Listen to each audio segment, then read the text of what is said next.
啦，我哋又要講另一個字啦，個名叫等值分數。當我哋有兩塊 pizza 喺度，正方形嘅，唔好理點解啦 ，OK。阿媽一開頭同你講，喂阿仔啊，我俾你食1/2啦，好冇？你將塊 pizza 切開幾多份？切開2份，跟住然後你入面食咗1份，呢個叫做1/2。但係結果阿媽同你講，阿仔啊，女唔好意思啊，今日有親戚過嚟啊，我切2份唔夠分啊，要切幾多份啊？4份，跟住你會點啊？你本身會阿媽你蝦我啊，本身你話我食到1半噶嘛 ，OK， 你一切4份咁，你即係恰我咯。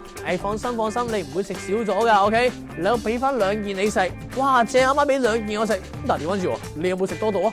有，其實都冇噶 ，OK， 因為其實你切開4份食2份的話，同你1/2所食嘅份量有冇多到冇少到啊？冇，只不過阿媽喺中間切多咗1刀啫，即係1/2原來等於1/4嘅。但係我想問下，佢個樣同唔同樣啊？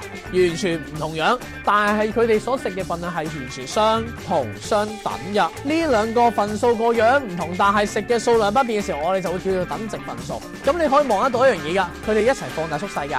阿媽媽本身由2變到4啊嘛，係咪？阿媽放大咗幾多倍？放大咗2倍，2×2=4係咪？阿媽放大2倍做阿仔嘅梗係點啊？跟住一齊放大2倍咯。嗱，如果你撈唔到咩阿仔跟阿媽一齊放大啲話，或者咁講，你當呢個係佢嘅頭嚟㗎，呢個你嚟㗎。跟住好啦，阿哆啦 A 夢先放大電筒出嚟，佢照一照你，呢個人係會點樣㗎？但係我想問你放大時會唔會係得個頭放大咗，然後個身唔放大㗎？唔會㗎嘛，係咪？咁即使話假如果同分數一樣，你唔會得個分子放大咗，個分母唔放大，又或者唔會得個分母放大咗，分子唔放大。OK，咁上堂使記住我哋呢個概念。